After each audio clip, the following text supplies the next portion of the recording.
नमस्कार मित्रांनो, परत एकदा तुमचं या चॅनलमध्ये स्वागत आहे. आपसर यूट्यूबवाले बाबा. तर आज मी तुम्हाला नितीन बानगुडे पाटील यांच्या व्याख्यान डॉक्टर बाबासाहेब आंबेडकर यांच्या जीवनात जो एक प्रसंग घडलेला तर त्याच्या आधारित आहे. आणि विराट कोहली यांच्या जीवनाने एक प्रसंग निगडीत आहे. तर आपण व्हिडिओच्या माध्यमातून ऐकणार आहोत आणि आपण यशस्वी कसं व्हायचं जर आपण शालेय किंवा व्यवसायाच्या ह्याच्यात असेल तर त्यासाठी काय काय करावं लागतं, तुम्हाला कशाची जर सोसावं लागते किंवा काय नाही.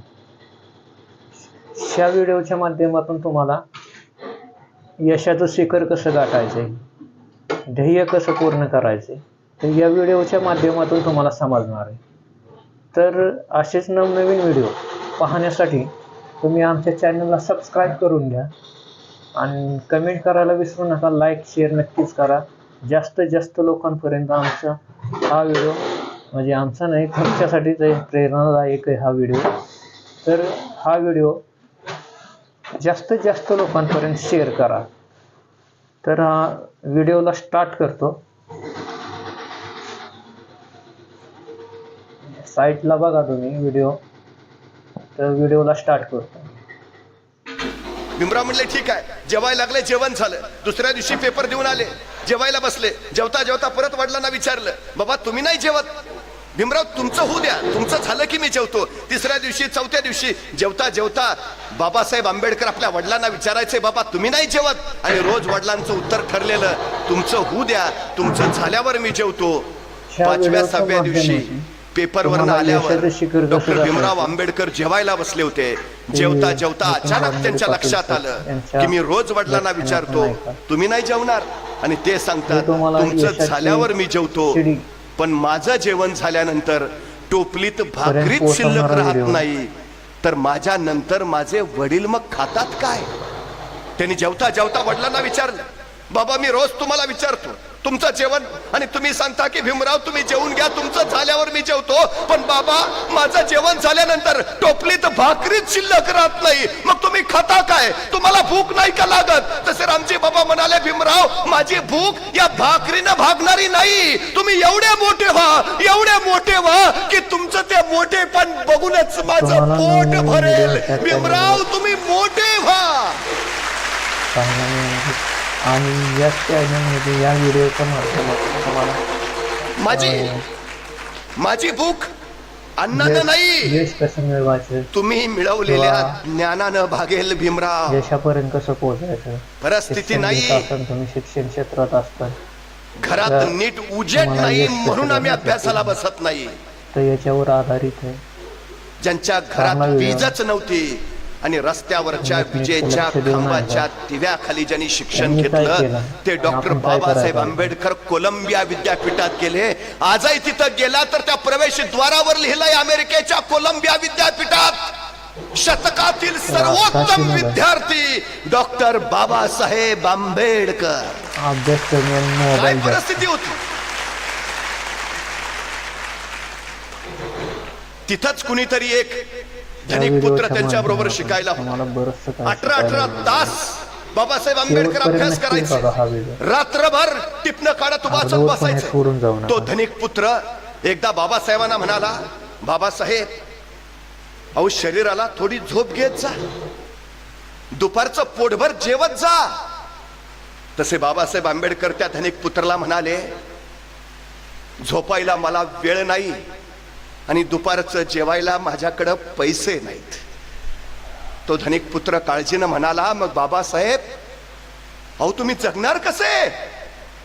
तुमच्या शरीरात बळ कसं येणार? तुम्ही जर जेवलाच नाहीत, तुम्ही जर झोप घेतली नाही तर तुमच्या शरीरात ताकद सामर्थ्य बळ कसं येणार? तर डॉक्टर बाबासाहेब आंबेडकर म्हणाले, ज्यावेळी मला असं वाटतं खचल्यासारखं त्यावेळी माझ्या डोळ्यापुढं राजर्षी शाहू महाराज उभा राहतात. माझे हजारो दलित बांधव माझ्या नजरेसमोर येतात आणि माझ्या अंगात मग बळ येतं. या लोकांसाठी मला शिकलं पाहिजे, या लोकांसाठी मला घडलं पाहिजे. माझी अपेक्षा आहे ह्याच्यातनं ही तीव्रता जेवढी असते ना पाठीशी, तेवी त्यावेळी हातातनं कर्तृत्व घडतं, कृती घडते. तुमची पिढी सुरक्षा कवचात आहे. तुमच्या वडिलांनी जेवढे कष्ट सहन केले ते तुमच्या वाट्याला नाही आले. तुमची आई जेवढी राब राब राबते तुम्हाला ती गरज नाही, कारण त्यांनी सावली तुमच्यावर इतकी प्रेमाची धरली आहे, कारण त्यांच्या आयुष्याचं अर्थ जगण्याचं सार्थक असते आहे. वडील सांगतात माझी खूप इच्छा होती सायकलवरनं शाळेत जावं, पण मला कधी सायकल मिळू शकली नाही, पण माझ्या मुलाला मात्र मी शाळेत जायला पहिली सायकल घेऊन देणार. जे मला मिळालं नाही ते माझ्या मुलाला मिळालं पाहिजे, जे आम्हाला बनता आलं नाही ते आमच्या मुलांनी बनलं पाहिजे. सगळं आयुष्य तुमच्यासाठी समर्पित करून टाकतात. इच्छा काय आहे? तुम्ही घडावं, तुम्ही बनावं. काय काय करायचंय आम्हाला? तेच तर बनायचंय. पण काय झालंय, यशासाठी पण किंमत मोजावं लागते. जहाज किनाऱ्यावर सुरक्षित असतात, पण जहाजांचा जन्म किनाऱ्यावर राहण्यासाठी झालेला नसतो. विमान तळावरच सुरक्षित असतात, पण विमान तळावर उभा करण्यासाठी बनवलेली नसतात. विमानाने आभाळातच भरारलं पाहिजे आणि जहाजाने दर्यातच वादळाशी झुंजलं पाहिजे, तर ते उपयोगाचे. माणसांचंही तसंच आहे. निवांत बसायला माणसाचा जन्म झालेला नाही. त्यांनी संघर्षच केला पाहिजे, लढलंच पाहिजे, झुंजलंच पाहिजे, तर त्याचा कस लागेल आणि त्यातूनच तो नव विश्व घडवेल. हे महत्वाचं आहे. म्हणतात आमच्या पोरांना जरा ते सांगायला हवा. कधी यश मिळतं? आज विराट कोहली म्हटल्यावर आम्हाला कोण आनंद होतो? Champions of champion. आम्हाला त्याचं यश दिसतं, त्याचा पैसा दिसतो, त्याची प्रसिद्धी दिसते, पण त्याचे कष्ट माहिती आहेत? 18 तास स्वतःला कोंडून घेऊन फलंदाजी करत राहिलाय तो.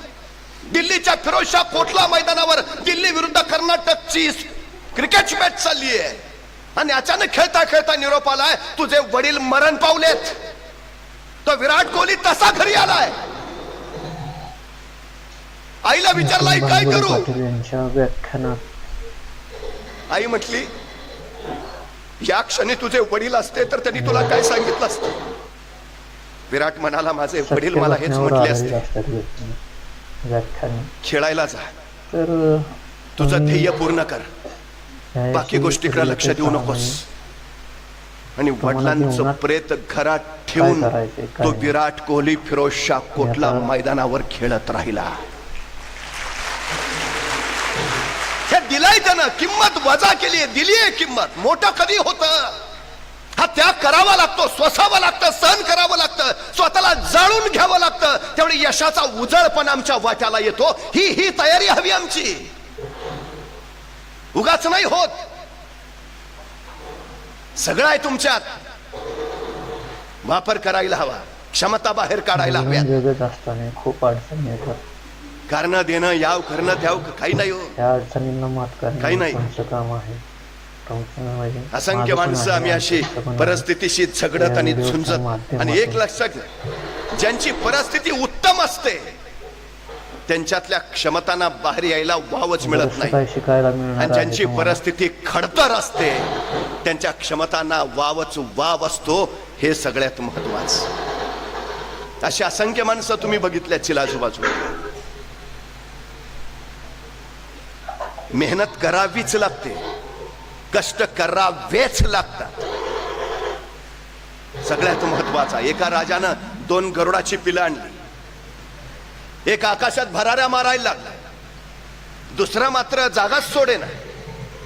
राजानं दंडी दिली, जो कुणी या गरुडाच्या पिलाला उडायला शिकवेल त्याला अर्ध राज्य बक्षीस दिलं जाईल. असंख्याने प्रयत्न केले, असंख्य धडपडले, पण ते गरुड जागेवरच झाले ना. अहो ते गरुड आहे, त्याचा जन्मजात नैसर्गिक गुण आहे भराऱ्या घ्यायचा. त्यानं भरारी घेतली पाहिजे. गरुड असून जागा सोडत नाही. एका शेतकऱ्याने ही दंडी ऐकली आणि शेतकरी राजांकडे आला. मी करू का प्रयत्न महाराज? महाराज म्हणले कर. आणि दुसऱ्या क्षणाला त्या शेतकऱ्यानं तो गरुड बसला होता ती फांदी मोडून टाकली. फांदी मोडली तसा गरुड झेपावला आणि सरळ आसमानात भराऱ्या म्हणायला लागला. त्या राजाला काही कळेना, अरे असं काय केलंस? असंख्य लोक आले आले आले पण काही जमलं नाही, तुला कसं साधलं? शेतकरी म्हणला काही नाही, तो जिथं बसला होता ती जागा पहिली मी मोडून टाकली, फांदी तोडून टाकली. आम्ही सुरक्षित राहायची सवय आम्हाला लागलेली असते. आपल्याला नेमकं काय करायचं, सुरक्षित. टार्गेट काय? चाललंय ना चांगलं, मग उगाच कशाला काय? धाडस हा व्हिडिओचा focus विषयच आहे नाहीये. भरपूरचा. आहे तिथंच सुरक्षित तुम्ही कसं काय राहता केलं येईल पाहिजे? याचा सतत आणि सतत सतत विचार करतो आम्ही. आमच्यासाठी सुरक्षित कोश तयार करत असतो. बघा ना, परीक्षेला 1 महिना आहे, आमची अभ्यासाची गती किती आहे? नक्कीच यशस्वी व्हा. आहे ना महिना अजून, करू ना. तुमची नावं उंच हे करा. एखाद्या परीक्षेतल्या तुमच्या पेपरला नावाला जय जयकार होईन असं काम करा. सुट्टीच नसते. आजचा पेपर झाला की उद्या लगेच दुसरा पेपर असतो. आम्ही इतक्या वेगात असतो, आमचं जेवणाकडे लक्ष नसतं. येतो पटकन अभ्यासाला बसतो, उद्या पेपर आहे उद्या पेपर आहे, अभ्यास रात्रभर, दुसऱ्या दिवशी पेपरला, आणि तो पेपर झाला की परत 4 दिवस सुट्टी असते. तुमच्या जीवनावर हा तो व्हिडिओ पेपर देऊन आला की निवांत. तो पूर्णपणे पेपर 2ला सुटला तरी घरी 7ला येतो. मग आता आहे ना 4 प्रकाश दिवस पाडणार आहे. तर सुरक्षा तुम्ही कोश हा तयार व्हिडिओ झाला. पूर्णपणे पहा, शेवटपर्यंत पहा. जास्त दुसरा दिवस वेळचा उजाडतो. व्हिडिओ नाहीये. अरे 2-3 दिवस 15 ते 20 पेपर राहील. मिनिटाचा आहे अजून व्हिडिओ 2-3 आहे. दिवस. कमीत त्यातलेही 2 कमी. दिवस तुम्हाला जातात. अरे 15-20 परवा पेपर आहे मिनिटं आहे ना अजून ऐकायला 2 काहीच दिवस. अडचण नाही. कारण तोही दिवस जातो, उद्या नक्कीच व्हिडिओ पेपर. ऐका. पुस्तकच बघा. नाही माझ्याकडं, तुमच्या जीवनात मग ज्या तिथनं अडचणी शोधा असतील, शोधीची. त्या अडचणी मग दूर दुपारपर्यंत होतील. कसा तरी पुस्तक घेऊन येतो. यशापर्यंत कसं मग पोहोचायचं? पुस्तक घेऊन घेताना ते मित्र म्हणतात आपण का- सगळे कशातून एकत्रच काय बसू, उद्या मार्ग पेपर आहे. काढावे लागतील. आता एकत्र आले की अभ्यासच ते झाला. तुम्हाला संध्याकाळ अशीच उजाडते. ह्या व्हिडिओच्या आता रात्र माध्यमातून राहिली, आजच्या रात्री सगळा अभ्यास उरकू आणि उद्या सकाळी पेपरला जाऊ. पण सगळे एकत्र बसल्यावर ह्याच्या डोक्यात एकच, आता 4 दिवस गेले काय केलं नाही, साईडचा आवाज येत असेल एका दिवसात बाहेरचा, काय होणार. तरी त्याला इग्नोर करा. हा बाकीच्यांना विचारतो तुम्ही किती वाजता झोपणार आहे? बाकीचे म्हणतात आम्ही आता 12 वाजेपर्यंत अभ्यास करणार आहे, 12 वाजता आम्ही झोपू. मग एक काम करा, तुम्ही झोपताना मला उठवा, आणि शेवटपर्यंत तोपर्यंत मी हा झोपतो. व्हिडिओ पहा. दिवस गेला, बाकीचे तुमच्या उठवतील, हाही जीवनावर झोपला. पूर्णपणे 12 वाजता प्रकाश बाकीचे टाकणारा झोपायला निघाले, ह्याला उठवलं, उठ आम्ही झोपतोय आता तू अभ्यास कर. मला सांगा तुम्ही सकाळी किती वाजता उठणार आहे? मी अंधारातून उजेडाकडे ते म्हणतात आणतात. 5 वाजता. मग मी पण झोपतो, मला तुमच्या बरोबर 5 वाजताच उठवा. हा परत झोपी, सकाळी 5 वाजता बाकीचे उठतात, त्याला उठवतात, उठ उठ. तो म्हणतो 4 दिवस काय केलं नाही, आता 2 तासात काय होणार आहे?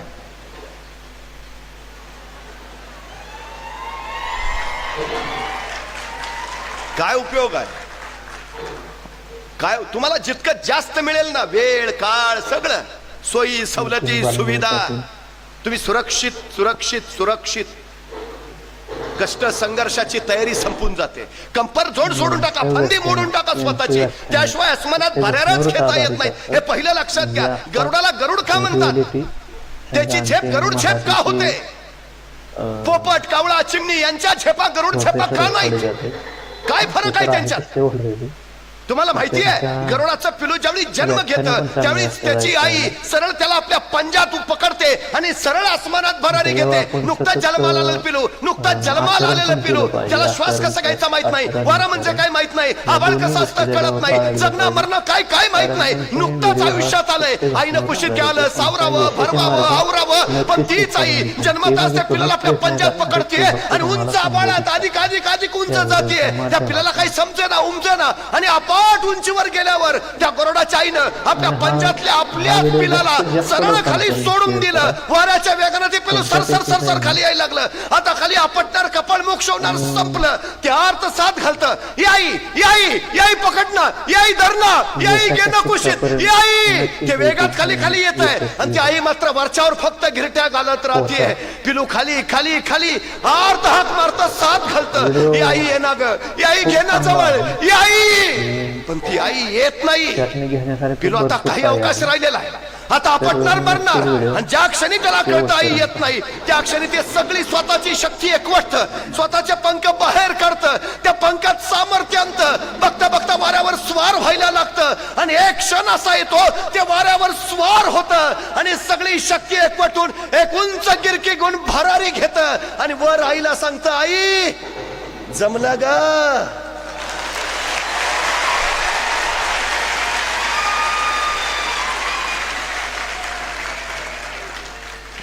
सोडून द्यावं लागतं स्वतःलाच, तेव्हा घडता येत, तेव्हा गरुड होता येत.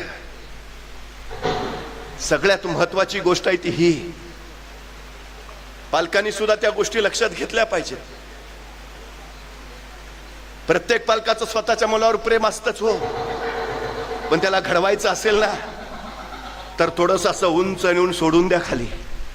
त्याशिवाय ते हातवाय नाही हलवणार, त्याशिवाय त्याचा कस नाही लागणार, टक्के टोनपे खाल्ल्याशिवाय जीवनाचा अनुभव नाही त्याला येणार. नाहीतर हल्ली अडचण अशी झाली आहे, मुलगा आईला विचारतो, आई सायकल शिकू का? नको, पडशील. पोहायला जाऊ का? नको, बुडशील. मग खेळायला जाऊ का? नको, धडपडशील. मग करो काय? टीव्ही बघ. खूपच कशी इतिहास घडवणारी मुलं तयार होणार. म्हणजे मला प्रश्नच आहे, गांगुली पाटलांनी व्याख्यान सांगितलेलं. काही दिवसांनी तुमच्या परभणीत तशा विरंगुळ्यासाठी बागा तयार केल्यात. प्रकाश पाटील आणखी 5-10 वर्षांनी परभणीत जागोजागी महानगरपालिकेला मोबाईल डिटॉक्स सेंटर उभा करावी लागतील. मोबाईल डिटॉक्स सेंटरचा अर्थ आहे ज्या कार्यक्षेत्रात मोबाईलची रेंज पोहोचत नाही असे भाग. काही दिवसांनी लोक इतकी बधीर होतील की ती म्हणतील, जिथं मोबाईलची रेंज नाही तिथं मला जायचं आहे.